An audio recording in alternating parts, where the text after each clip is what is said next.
سیرت النبی کا سلسلہ چل رہا ہے۔ بات یہ آئی تھی کہ حضور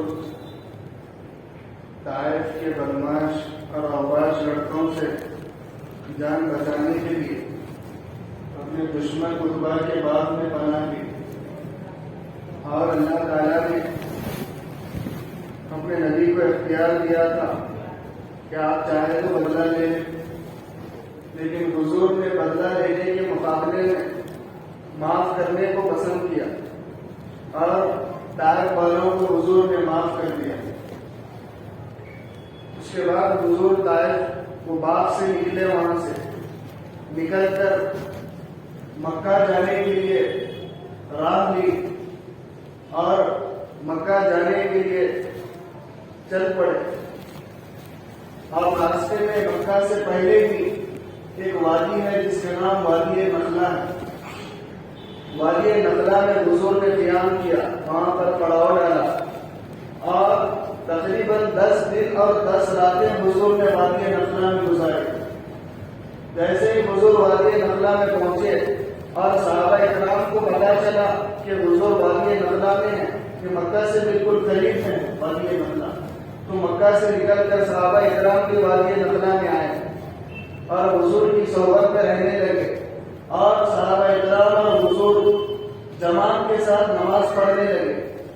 حضور امامت کرتے تھے اور صحابہ اکرام حضور کی ابتدا میں نماز پڑھتے تھے، اور ایک مرتبہ جماعت کے ساتھ نماز پڑھ رہے تھے اور حضور نماز پڑھا رہے تھے کہ وہاں سے جنات کی جماعت گزری۔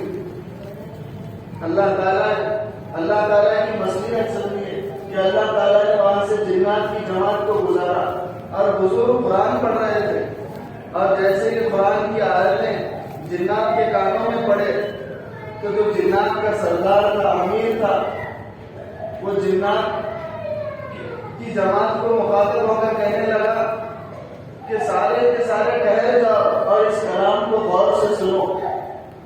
تو امیر کے کہنے پر سارے جنات ٹھہر گئے اور کلام کو غور سے سننے لگے، حضور کے کلام کو۔ حضور نماز میں پڑھ رہے تھے اور قرآن کو ساری جنات کی جماعت غور سے سننے لگی، اور جب تلاوت ختم ہوئی تو جنات آپس میں گفتگو کرنے لگے کہ عجیب کلام ہے، لیکن یہ سچا کلام ہے، اور تصدیق کرنے لگے کلام کی، گویا کہ ایمان میں داخل ہو گئے۔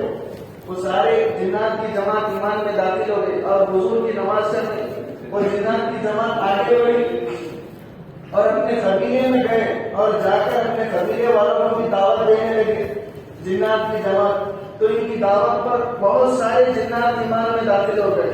جب نماز ختم ہوئی تو حضور کو معلوم بھی نہیں کہ جنات کی جماعت یہاں سے گزری ہے، میرے کلام کی تصدیق کی ہے، تو اللہ تعالیٰ نے قرآن میں آیت نازل کر کے حضور کو اطلاع دی کہ طائف والے نہ مانتے تو نہ مانے، آپ پریشان مت ہوئیے، آپ حق پر ہیں، آپ سچے نبی ہیں، ایک وقت آئے گا کہ پوری دنیا میں آپ کا کلمہ پھیلے گا اور پوری دنیا آپ کے دین کو قبول کرے گی۔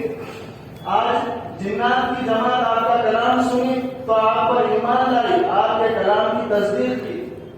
اللہ تعالیٰ نے اپنے نبی کو یہ خبر دی قرآن میں آیت نازل کر کے، تو حضور کو تھوڑا تسلی ہوئی، تھوڑا سا حضور کے دل پر غم کم ہوا، کیونکہ مسلسل غم آ رہے تھے ایک کے بعد ایک۔ مکہ والوں کی پریشانیاں، شعیب ابن طالب کی مشقتیں 3 سال کی، ابو طالب کا انتقال، حضرت خدیجہ کا انتقال، طائف والوں کے لیے ایسا سلوک، حضور کے اوپر مسلسل غم آ رہے تھے۔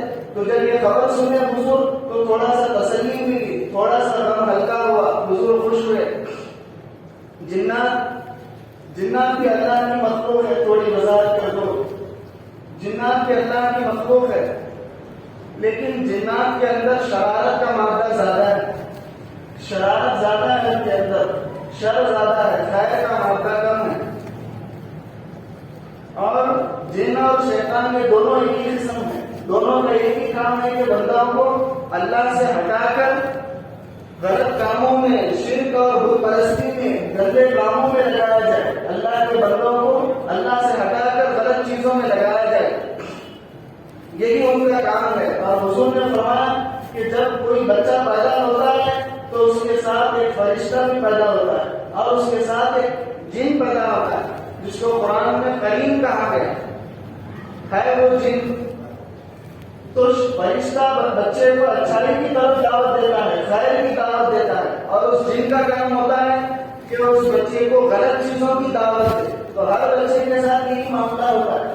جب بچہ پیدا ہوتا ہے تو ایک فرشتہ اور ایک جن پیدا ہوتا ہے.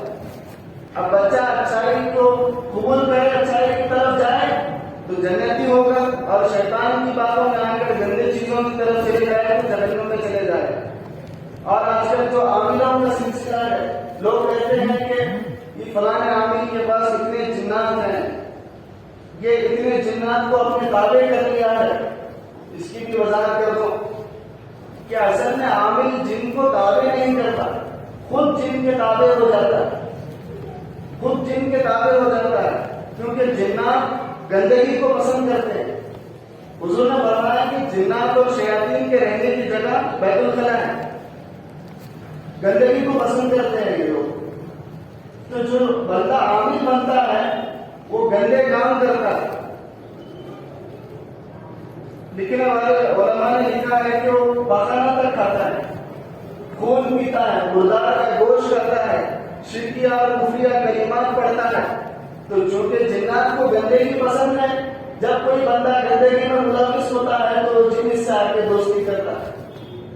تو عامل جن کے تابع نہیں ہوتا، خود جو ہے جن کے تابع ہو جاتا. جن کو اپنے تابع نہیں کرتا، خود جن کے تابع ہو جاتا ہے، اس کے سامنے سریندر ہو جاتا ہے.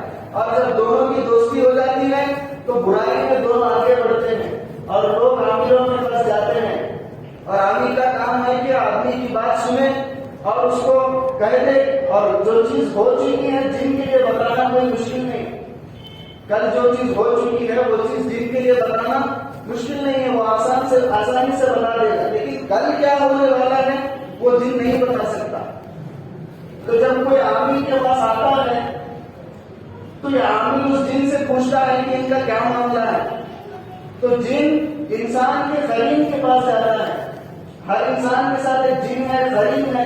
تو جن قرین کے پاس جا کر کے اس بندے کا ڈیٹیل لے کر کے آتا ہے.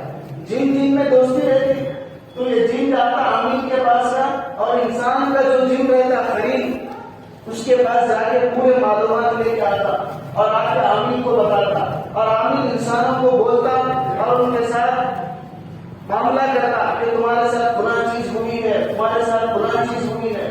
تو آدمی تو جو ہے پریشان ہو جاتا ہے کہ اس کو کیسا معلوم، اور آدمی جو ہے اس کے اندر عقیدت کرنے لگتا اور اس کے تابع ہو جاتا، خدا کا درجہ دے دیتا، اس کے سامنے سجدے کرنے لگ جاتے لوگ. آج جتنے بھی عامل ہیں پوروں کی یہی دکان ہے. لوگ پریشان ہیں کہ عامل صاحب کو کیسے معلوم ہو جا رہا. تو ایسی چیزوں میں پڑ کے اپنی دنیا بھی برباد، آخرت بھی برباد. آدمی کا ہاتھ سے ایمان چلے جاتا ہے. اس لیے جب کچھ مسئلہ ہو جائے تو حضور نے بتایا ہے کہ کسی کے اوپر کچھ اثرات ہو جائیں تو آیت الکرسی پڑھے. جنات بھاگ جاتے ہیں، سورہ بقرہ پڑھے. گھروں میں کچھ اثرات ہیں تو سورہ بقرہ پڑھے. جنات آصف جو بھی چیزیں ہیں سب ختم ہو جائیں گے. تو ان چیزوں سے اپنا علاج کرے. اور جنات حاوی کس پر ہوتے ہیں؟ جو بندہ گندگی کے ساتھ رہتا، ناپاکی کے حالت میں گھر سے باہر نکلتا، جن اس کو ٹارگیٹ کرتا اور اس کے اوپر راضی ہونے کی کوشش کرتا. اور اپنی خواتین کو بھی آپ بتائیں کہ جو ان کے خاص ایام ہیں، مخصوص ایام ہیں، اس میں وہ پردے کا خاص خیال رکھے. ان دنوں میں باہر نہ نکلے، اپنے بالوں کو کھلا نہ رکھے، کیونکہ ان چیزوں سے جن متاثر ہو کر کے حاوی ہو جاتا گندگی کی حالت میں.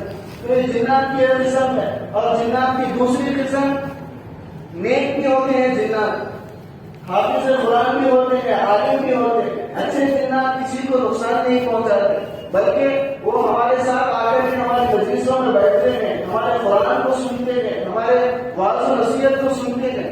وہ اچھے جنات ہے. بہرحال کسی موقع پر پوری تفصیل بیان کریں گے. تو جنات کی دو قسمیں ہیں، اچھے بھی ہیں، برے بھی ہیں. اور حضور کو جب پتا چلا کہ جنات کی ایک جماعت نے ایمان قبول کیا ہے تو حضور کو تھوڑی تسلی ملی اور تھوڑا سا غم ہلکا ہوا. اور حضور کے 10 دن اور 10 راتیں باقی رمضان میں گزر چکی تھی. اس کے بعد حضور مکہ جانے کا ارادہ کرنے لگے. تو حضور سوچے کہ جیسے ابو طالب میرے سپورٹر تھے، میرے حق میں بات کرتے تھے، اسکوٹر بنا لو تاکہ مکہ جانے کے بعد کوئی پریشانی نہ ہو. تو حضور نے اخنس بن شریف نامی ایک آدمی کو جو بڑا رسوخ والا آدمی تھا اس کو خط لکھا کہ تم مجھے پناہ دے دو. اور اس وقت یہ دستور تھا کہ کوئی آدمی کسی کے مطابق کہتا کہ میں نے اس کو پناہ دی ہے تو کوئی بھی آدمی اس سے جنگ نہیں کرتا, لڑائی جھگڑا نہیں کرتا, اس کو تکلیف نہیں دیتا. یہ اس وقت کا دستور تھا. تو اخنس بن شریف حضور کو پناہ دینے سے انکار کر دیا کہ میں آپ کو پناہ نہیں دے سکتا, میرے بس میں یہ بات نہیں ہے. حضور پیش کرنے لگا تو حضور نے مطعم بن عدی کو خط لکھا کہ آپ مجھے پناہ دے دیجیے. یہ بڑے پولیٹیکل لیڈر سمجھیے, بڑے رسوخ والے آدمی, بہت سارے بندے ان کے ہاتھ میں تھے, بہت زیادہ طاقتور آدمی تھے, لیکن تھے مشرکین کے گروہ میں. لیکن اللہ جس سے چاہے کام لے لے. جب مطعم بن عدی کو حضور نے خط لکھا تو مطعم بن عدی تیار ہو گئے, حالانکہ تھے مشرکین کے گروہ کے, لیکن مطعم بن عدی تیار ہو گئے اور فوراً جو مشرکین کی میٹنگ ہوتی تھی کعبۃ اللہ کے پاس, وہاں پر آ کر مطعم بن عدی اعلان کرنے لگے کہ اے مکہ کے مشرکین, میں نے محمد کو پناہ دی ہے, کوئی آدمی محمد کو تکلیف نہ دے. اگر کوئی آدمی محمد کو تکلیف دیتا ہے, ان کو ہاتھ لگاتا ہے, تو گویا وہ مجھ سے جنگ کا اعلان کر رہا. اور محمد حضور کو پناہ دینے کا اعلان کر دیا مطعم بن عدی, اور اس کے بعد حضور کو خط لکھ کر کے بھیج دیا کہ آپ مکہ میں تشریف لائیے, کوئی بھی آپ کو تکلیف نہیں دے گا, میں نے آپ کے پناہ کا اعلان کر دیا ہے. جیسے ہی حضور کو اشارہ ملا تو حضور وادی نخلا سے نکلے اور نکل کر کے مکہ میں داخل ہوئے. اور مطعم بن عدی کے جو لوگ تھے وہ حضور کو سیکورٹی دینے لگے, حضور کی حفاظت کرنے لگے. جیسے ہی مکہ میں حضور داخل ہوئے, داخل ہوتے ہی فوراً کعبۃ اللہ میں گئے حضور, اور جا کر 2 رکعت نماز پڑھے.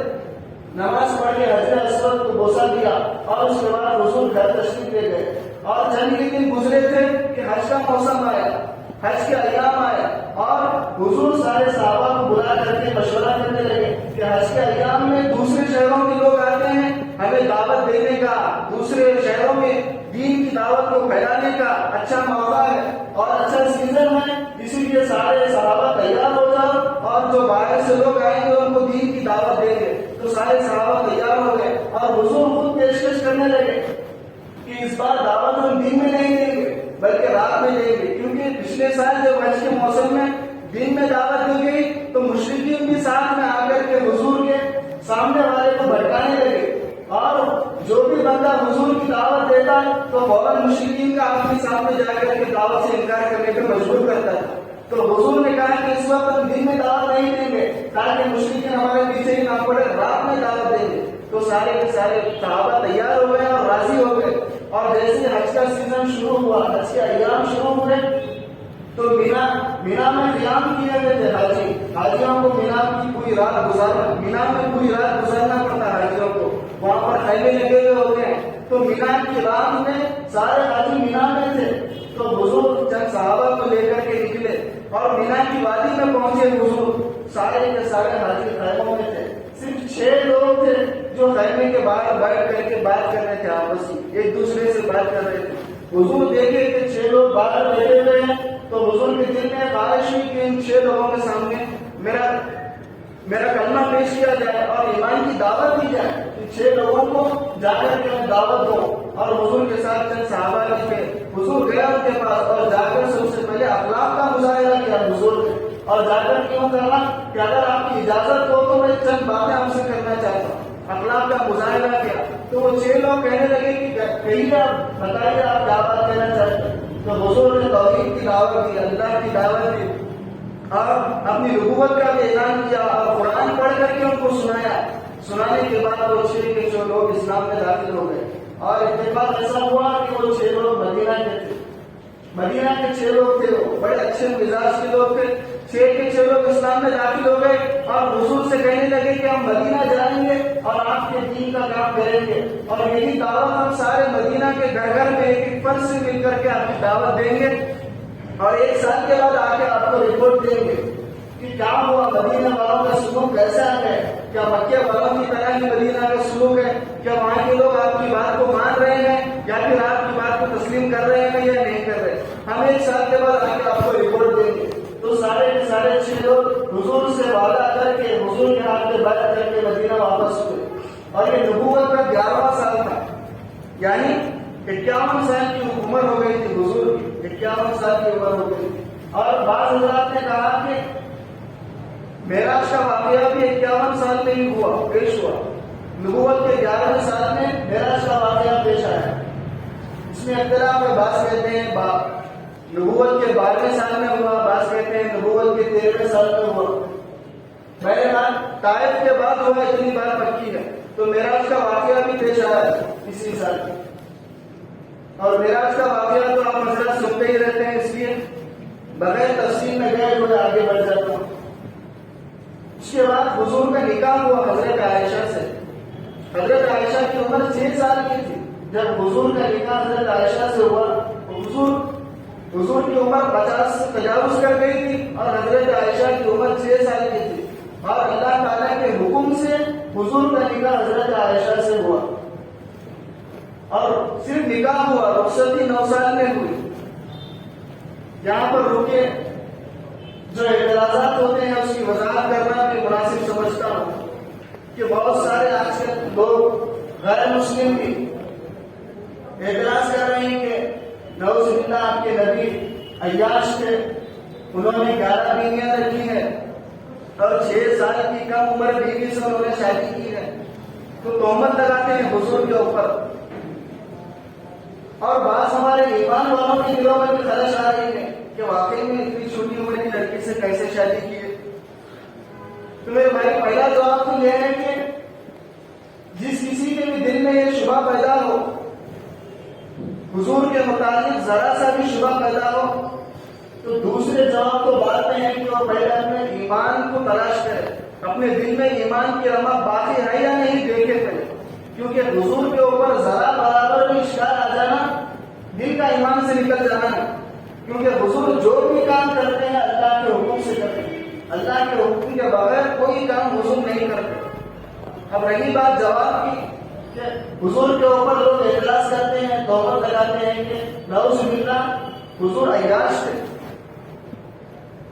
تو جو حضرت عائشہ سے جو حضور کا نکاح ہوا 50 سال کی عمر میں ہوا، تو عیاشی کرنے کی عمر تھوڑا غور سے سنے بھیا، سن کر کے اپنے دماغوں میں محفوظ کرے. کوئی آدمی آپ کے سامنے اگر سوال کرے تو آپ اس کو جواب بھی دے سکتے ہیں، اس کے دل کے مائل کو بھی آپ دور کر سکتے ہیں. تو 50 سال کی عمر میں حضور نے حضرت عائشہ سے نکاح کیا. تو عیاش اگر کہہ رہے ہیں تو عیاشی کی عمر 50 سال ہے یا 25 سال؟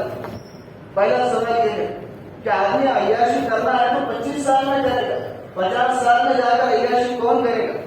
کوئی نہیں کرتا. اور حضور کی جب 25 سال کی عمر تھی تو حضور نے اس وقت 40 سال کی عمر کی لڑکی سے شادی کی.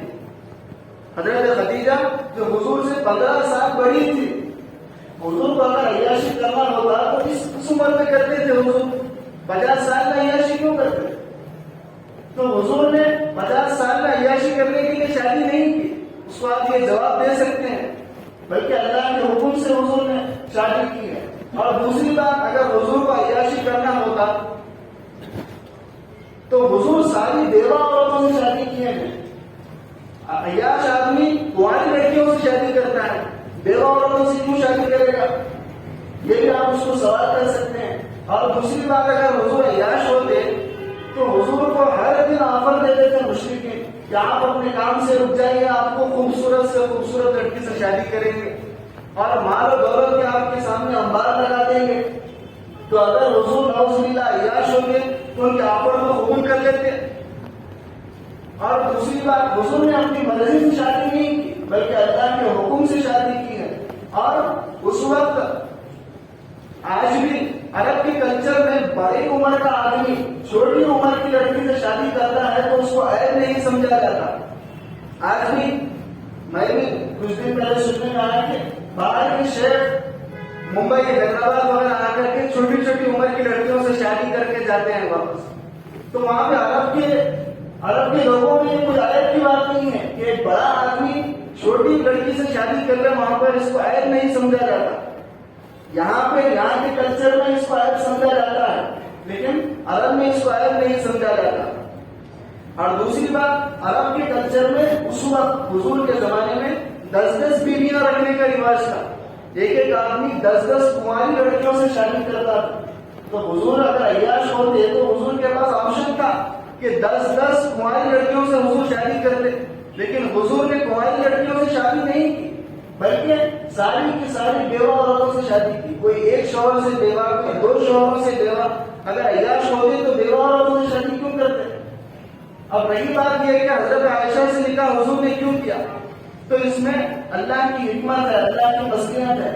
وہ یوں کیا کہ حضور کو ایک بیوی کے ساتھ ساتھ ایک شاگرد کی ضرورت تھی اور کم عمر لڑکی کی ضرورت تھی، کیونکہ مکی دور ختم ہو رہا تھا اور مدنی دور شروع ہو رہا تھا. اور مکی دور میں صرف توحید کے متعلق احکامات نازل ہوئے، صرف رسالت اور آخرت کے متعلق احکامات نازل ہوئے، لیکن پورے زندگی کے متعلق جو احکامات نازل ہوئے وہ مدنی دور میں نازل ہوئے. تو ان احکامات کو سیکھ کر محفوظ کرنا اور بیوی بن کر کے گھریلو مسائل کو محفوظ کرنا، اور مدنی دور میں جتنے بھی اسلامی تعلیمات نازل ہوئے ان کو اپنے سینے میں بسا کر کے حضور کے جانے کے بعد امت کی رہنمائی کرنا، ایسی عورت کی ضرورت حضور کو تھی. اسی لیے اللہ تعالیٰ نے حضرت عائشہ کا نکاح حضور سے کیا. اور دوسری عورتیں بڑی عمر والی تھی اور عمر جب زیادہ ہو جاتی ہے تو حافظہ کمزور ہو جاتا ہے، اسی لیے ان سے حفاظت کا کام نہیں ہو سکتا تھا. تو اللہ تعالیٰ نے حضرت عائشہ جو 9 سال کی تھی ان کا نکاح حضور سے کیا اور حضور کے نکاح میں ان کو بھیجا. اور ہوا بھی ایسے ہی کہ حضرت عائشہ بڑی ذکین تھی اور گھریلو ساری زندگی کو حضرت عائشہ نے محفوظ کیا. اور جتنے مدنی دور کے 10 سال میں جتنے بھی احکامات نازل ہوئے وہ سارا کا سارا علم حضرت عائشہ نے محفوظ کیا. اور حضور کی وصال کے بعد 22 سال تک امت کی رہنمائی کرتے رہے. ہر اختلافات کے زمانے کو دیکھا، ہر دور کو دیکھا، فتنے کے دوروں کو دیکھا، مسلمانوں میں لڑائیوں کے دور کو دیکھا اور امت کی رہنمائی کی، اور ہر مسئلے میں امت کی رہنمائی کی. اور امت کو جو علم ملا ہے اس میں سے 50% علم صرف ایک عورت حضرت عائشہ سے امت کو ملا ہے، اور باقی کا 50% علم سارے صحابہ سے ملا ہے. تو جس مقصد کے لیے اللہ تعالیٰ نے حضور سے حضرت عائشہ کی نکاح کیا تھا وہ مقصد پورا ہوا.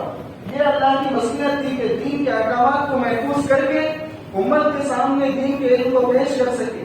اسی لیے اللہ تعالیٰ نے کم عمر عورت کا نکاح حضور سے کیا.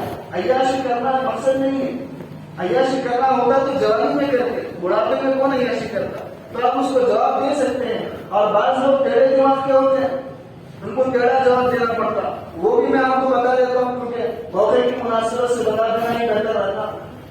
اگر کوئی آدمی ٹیڑھا سوال کر رہا کہ آپ کے نبی عیاش تھے، نعوذ باللہ، اور اس کو آپ دلائل دے کے 50 سال کی عمر میں عیاشی کیسے ہوگی، بیوہ عورتوں کے ساتھ عیاشی کیسے ہوگی، وہ نہیں سنتا، تو آپ اس کو، اگر وہ ہندو ہے تو اس کو بیٹھا کر سوال کریں کہ آپ کے رام جی نے سیتا جی سے کس عمر میں شادی کی؟ جب رام جی شادی کرے تھے سیتا سے تو ان کی عمر 6 سال کی تھی. حضرت عائشہ کی تو 9 سال میں رخصتی ہوئی، اور جو رام جی شادی کیے ہیں سیتا سے وہ تو 6 سال کی عمر میں ہوئی ہے. پہلے آپ اپنا جواب دو، اس کو آپ بیٹھا کر کے سوال کریں، وہ خاموش بیٹھ جائے گا. اور اگر یہودی آپ سے کس رہا ہے اور آپ کی بات نہیں مان رہا تو اس کو بیٹھا کر سوال کریں کہ تم تو 2.5 سال کی بچی سے نکاح کو جائز سمجھتے ہو، پہلے اس کا جواب دو. اور اگر عیسائی آدمی آپ سے سوال کر رہا تو آپ اس کو بتا کر کے سوال کرو کہ تمہارے مذہب میں 4 سال کی لڑکی سے نکاح کرنا جائز ہے، پہلے اس کا جواب دو. تو یہ سارے لوگ خاموش ہو جائیں گے. تو بہرحال حضرت عائشہ کا نکاح جو حضور سے ہوا تھا وہ اللہ کے حکم سے ہوا تھا. اس کے اندر مصلحت تھی کہ دین کا علم محفوظ کر کے حضور کے اس دنیا سے چلے جانے کے بعد امت تک علم کو پہنچانا تھا اور امت کی رہنمائی کرنا تھا. اور اس مقصد میں بالکل کامیاب اور کھڑی ہوتی حضرت عائشہ حضور کے جانے کے بعد 22 سال تک امت کی رہنمائی کرتے رہی. اور 50% علم جو دین کا شریعت کا امت کو ملا وہ حضرت عائشہ سے ملا. تو بہرحال 1 سال کے بعد جب مدینہ سے جماعت واپس آئی تو 7 آدمیوں کو تیار کر کے واپس آئی. 6 لوگ ایمان لائے تھے، مدینہ میں گئے اور 1 سال محنت کرے، اور 1 سال کے بعد 7 آدمیوں کو تیار کرے. اور 7 آدمیوں کو تیار کر کے پہلے کے 5 لوگ 1 آدمی نہیں آئے. پہلے کے جو 6 کی جماعت تھی اس میں سے 1 آدمی نہیں آئے. پہلے کے 5 لوگ اور بعد کے 7 لوگ. کل 12 لوگوں کی جماعت پھر حج کے ایام میں واپس آئی اور آ کر حضور کے سامنے پیش کر حضور کے سامنے وہ 5 لوگ اپنے 7 لوگوں کو پیش کرے اور کر کے کہنے لگے کہ یا رسول اللہ مدینہ کے لوگ بہت اچھے ہیں، آپ اور آپ کے ایمان والے جتنے بھی آپ کے ماننے والے ہیں سارے کے سارے مدینہ چلیے، مدینہ میں رہیے، وہاں کی ہوا بھی اچھی ہے، وہاں کے لوگ اچھے ہیں، مکہ کی طرح وہاں کے لوگ ستائیں گے نہیں، آپ اچھا رہ سکیں گے۔ اور سارے کے سارے حضور کے سامنے آفر کرنے لگے، حضور کو ہجرت کا آفر کرنے لگے اور یوں کہنے لگے کہ ہم نئے نئے ایمان میں داخل ہوئے ہیں، آپ کسی اپنے تجربے کار صحابی کو ہمارے ساتھ بھیجیے جو ہمیں دین بھی سکھائے، دین کا علم بھی سکھائے اور مدینہ میں دعوت کا کام بھی زیادہ کرے، مدینہ میں دعوت کی سرگرمیوں کو اور بڑھائے۔ تو حضور نے مصعب بن عمیر کو ان 12 ساتھیوں کے ساتھ روانہ کر دیا اور یوں کہا کہ مصعب بن عمیر تم مدینہ جاؤ اور جا کر وہاں پر دین کا کام بھی کرو اور جو لوگ دین میں داخل ہو جائے ان کو دین کا علم بھی سکھاؤ۔ مصعب بن عمیر گئے اور جا کر 1 سال کی محنت کرے، 1 سال کی محنت کرنے کے بعد پھر حج کے ایام میں واپس آئے تو 75 لوگوں کو لے کر کے واپس آئے اور آ کر حضور کے سامنے وہی تجویز کرنے لگے، یا رسول اللہ مدینہ کے لوگ اچھے ہیں، آپ مدینہ چلیے، وہاں کے لوگ بھی یہی چاہ رہے ہیں کہ آپ مدینہ آ جائیں اور مدینہ کو اسلام کا مرکز بنا دیا جائے اور وہاں سے اسلام کی تحریک کا آغاز کیا جائے۔ اور مصعب بن عمیر بھی یہی تجویز رکھے اور جو مدینہ میں ایمان قبول کر کے آئے تھے وہ بھی یہی تجویز رکھے۔ تو حضور نے ساروں سے بیعت لی کہ تم میرے ہاتھ پر بیعت کرو کہ میں جو حکم کروں گا تم میری بات کو مانو گے اور میں جن چیزوں سے روکوں گا تم ان چیزوں سے رک جاؤ گے۔ تو سارے کے سارے حضور کے ہاتھ پہ بیعت کرے۔ اس کے بعد حضور نے ایمان والوں کو ہجرت کا حکم دیا اور ہجرت کی کیا تفصیل ہے انشاءاللہ آئندہ جمعہ بیان کیا جائے گا۔ اللہ سے دعا ہے کہ اللہ تعالیٰ عمل کی توفیق عطا فرمائے۔ وآخر دعوانا الحمد للہ رب العالمین۔ جو حضرات سنتوں سے قائل ہیں سنتوں سے قائل ہیں۔